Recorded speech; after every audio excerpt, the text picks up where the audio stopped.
वो लोग बहुत खुशकिस्मत थे। वो लोग बहुत खुशकिस्मत थे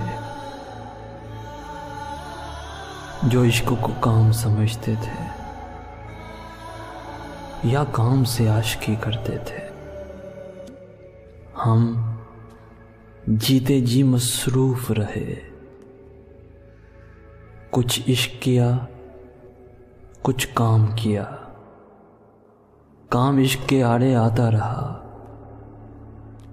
और इश्क से काम उलझता रहा। फिर आखिर तंग आकर हमने दोनों को अधूरा छोड़ दिया, दोनों को अधूरा छोड़ दिया।